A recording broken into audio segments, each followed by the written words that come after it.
High Mass.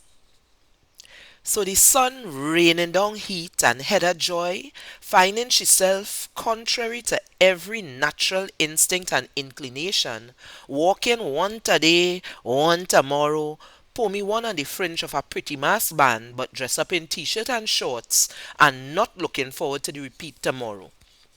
She walking slow, and suddenly, like when Sukunya bounce up with salt in she skin, she recoil from the grabaceous man marauder sliding up behind she. When she level tight amber eyes at him, here he begging her, "Oh gum, sistren, it's just a little wine." Hedda Joy's spine stiffened and she shoulders hardened like coat rack. He had was to see the no, and then she searching the crowd that string out like loose elastic on old panty for Jyoti, who, face light up, exuberant blonde locks leaping vibrant round she head, mouth open chanting soca with others, Jyoti, whose backside was his own country, out jutting, impertinent. Hedda Joy watched as yet another strange man take up ecstatic temporary residence behind that backside and start to gyrate, grabbing at Judy's waist as though it alone could bring him back to life. He eyes closed, feeling the timing of the beat and just grinding. The only one just walking while everybody else was chipping for their money worth. Hedda Joy looked as out of place as a nun in full habit at a nudist beach. She done regret the impulsive bet with Jyoti. She had thought that it was a sure thing. A sitting government minister get catch rolling a spliff in a hotel room while intimately entertaining Spanish-speaking senoritas. Should have been a shoo-in for firing. But she forget Trinis is not a Begonians. Like she must be living here too long. Mr. Minister refused to resign because just like Shaggy, it wasn't he. Vox Populi nothing. That was only be popular in election year. So Hedda Joy had no choice but to present herself in Port of Spain by Adam Smith Square on Carnival Monday at 6 a.m. sharp and act like she was enjoying it. Funeral and all might have been more cheerful than Hedda Joy face. The sour set to she lips, face closing tighter than Queen Elizabeth purse string, brows bristling worse than potong in your own yard, she drifting, immune to the spirit of what was buzzing and teeming around she. When she would usually be languishing in front she TV, taking in the mass from a distance. After all, SS Spectator is the largest band Tantan used to say. Here she was instead, loosely encircled by bodies, in between rioting colors and odors. Girl, what mutton like me doing dress up like lamb in the people's streets? It's only one set of bikini and beads for the bougie. Worse yet, she continued, not even looking over she shoulder from the cloister of she own workstation. You know how I hate crowd. Everybody sweaty, and man just want to grab you just so, like you's a slab of pretty meat in the abattoir. Any excuse for Tusty man to just rest their hand on any woman they eye fall on. But you have the body for it, Heather. You're not big and obzucky or nothing, and you have a respectable bumper that plenty man going to want to wine on. And you never know. You might just find the man of your dreams in the intimacy of a crowd. Hedda Joy and Duty look at each other, flinging sudden laughter, and co-workers 10 years accustomed to their boisterousness only shaking head. But Hedda Joy mind shine away from remembering when things was good between she and she children father, before anger burn away any love that might have bring them together.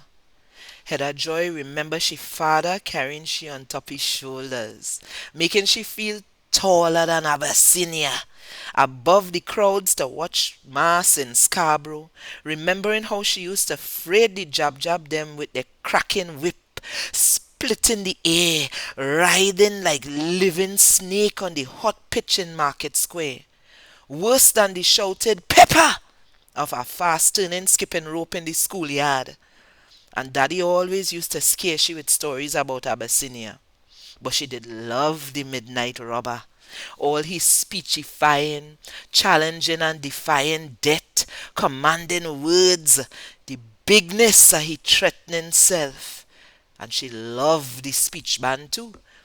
Them parrying wit and words just like stick fighter them in the guile.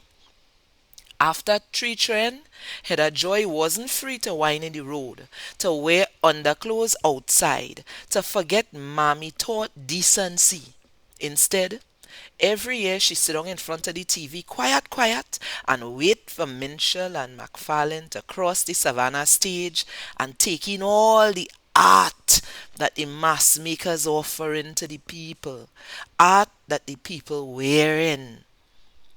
Anyway, Jyoti, you know that carnival is my time. What you need is a good jump up to change your mind. If it's not work, then it's Yui. If it's not studying, then it's your churn. And if it's not them, then you're going church.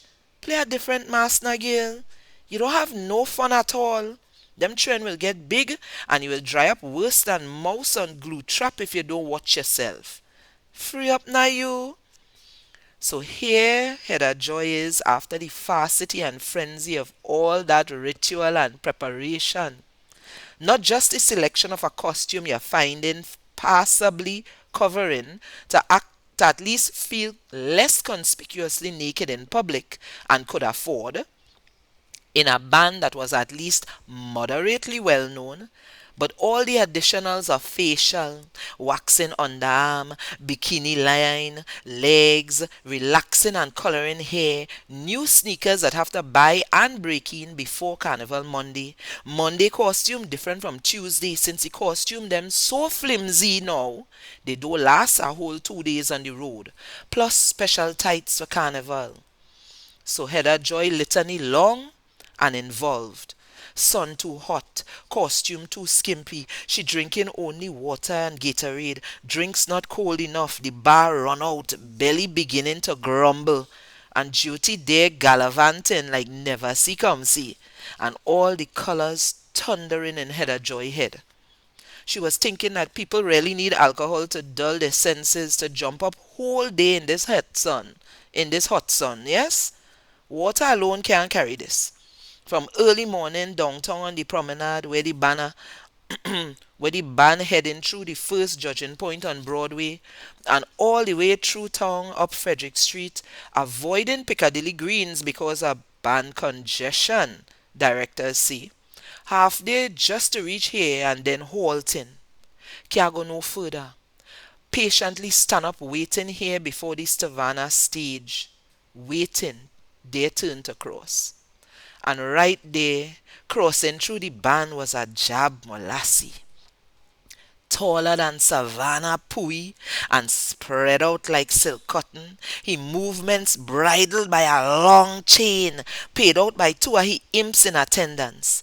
Hedda Joy staring, not at any surge of any leftover childhood fear, but that unlike most of the fellas in the band sporting low hanging belly and flabby arms and thighs, this specimen was a Spartan, stepping light on his toes, like he ready to run from dog or wrestle bison. He foot them in worn out sneakers sliding over the hot pitch. He stopped Hedda Joy in she tracks.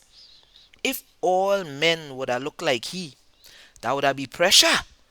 Plenty woman wouldn't I get to see Jesus' face no time soon. His skin glistening with a fresh coat of oil, while he waist and bust up pants moving independent of his body, separate and apart. Even as he holding out his hand for money, then suddenly leaping skyward, his entire body lending strength to a scream of mock rage. Looking into his face, wide open mouth redder than snow cone syrup, Hedda Joy responding, feeling the shimmering of the teenager she used to be long time ago before trend and worries. That little girl pleasure in the gift of the present, a capacity for innocent enjoyment swim up from below the years of care and hard eyes and shine through in a dazzling smile, splintering the worries vanish onto she face. As he danced glide away, taking he crickspan music with him. Pack, pack, pack, pack, pack. She turned, looking to see whether Jyoti had noticed him too. They grin at each other. Jyoti continuing she gyrations and exertions, sandwiched by two men and with a woman on one side backing back into the sweaty joy. And suddenly, the load of the day she carrying lightened. Why she couldn't be like Jyoti and just enter into the weave of the day, get out of she own head. The heavy beat of the music truck was working its way into she ear, and suddenly she was in it, in the moment, feeling and responding to blacks, sounding like mighty shadow, singing she pain and reality. He woot up, what up, giving she a burst of energy, abandoning she social stance, she arms outspreading to embrace the entire heaving mass of masqueraders, face uplift, belting out, I am blessed for all the other sufferers to share, thanking blacks for his musical denial of gossip and hard times, backbiters, haters, all those who could never stop the work of the Father's Son. This, mommy, this is mass. The whip of the music scourging she foot higher until she was jumping, blood beating at she skin, spirit mounting, soaring, feeling the beat pulsing deep in she belly, leaping into the steel throat of the music, drowning in notes, bathing in sweat, feeling the urge to move rush to she head and come cascading out she mouth and feet, a joyous tune, a wondrous movement, carnivaling in a endless fountain in joy, freedom and endurance. The summer, this sea of heaving and writhing, bodies engaged in a convulsion. In the midst of pretty mass, this woman with a Juve sensibility remembered that mud and oil could never leave we. In the midst of all this death on the island, 50 murders in 50 days, murders like 7 seas, one a day. Carnival is an exaltation.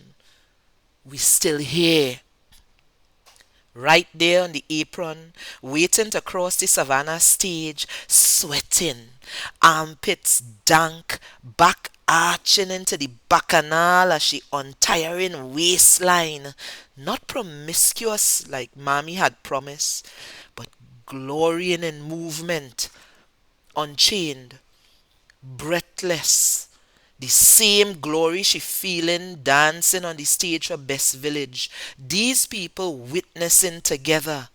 These people as one mouth opening hallelujah as the beat of the road work its way up through feet and out her mouth. She cannot hide herself in this mass. This mask that Heather Joy will put on tomorrow is to liberate herself. We will play Juve next year, right, Heather?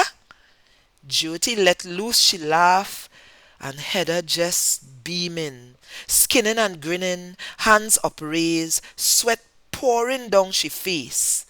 The newest convert. The end.